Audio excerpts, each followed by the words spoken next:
Et donc, dans une salle de classe que s'ouvre ce journal, premier ou dernier rang, c'est vous qui choisissez. Grande enquête du Conseil national d'évaluation du système scolaire, enquête consacrée à l'écriture, l'orthographe, la grammaire. Et ce qui en ressort, Virginie Salmen, c'est que le niveau baisse vraiment. Et oui, ce n'est pas une vue de l'esprit. Les élèves font plus de fautes qu'il y a 20 ans. Les études le prouvent. Alors, si l'on prend l'exemple d'une dictée d'à peine 5 lignes, niveau CM2, dans les années 80, un tiers des élèves ne faisaient quasiment pas de fautes, moins de 5 fautes, et une petite minorité rapportait une copie bariolée de rouge avec plus de 25 fautes.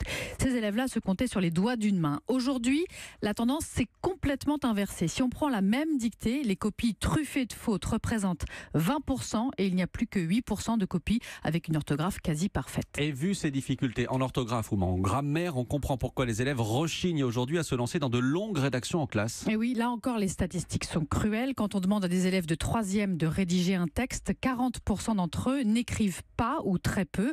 En 25 minutes, ils parviennent à rédiger 15 à 20 lignes en moyenne et un tiers d'entre eux seulement écrit de manière lisible, en formant bien ses lettres. Alors c'est comme pour la lecture, les difficultés en rédaction entraînent des lacunes dans les autres matières. En histoire géo, par exemple, à peine 60% des élèves ne parviennent pas à rédiger un texte cohérent sur la découverte de l'Amérique par Christophe Colomb. Quelles solutions sont préconisées aujourd'hui ? Alors d'abord, je vous répète toujours la même chose, mais former les instits. La moitié des enseignants de CM2 seulement déclarent être formés à l'enseignement de la langue française, la moitié.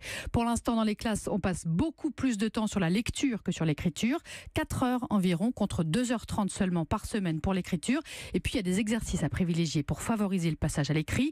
Par exemple, faire de l'écriture une activité collective plutôt que de rester seul devant sa feuille blanche. Ou encore habituer les élèves à écrire en utilisant beaucoup plus le brouillon. C'est très utile pour résumer ou reformuler un texte qu'il a lu. C'est une façon de dédramatiser et puis de développer la réflexion à l'écrit. Virginie Salmen, spécialiste éducation d'Europe 1.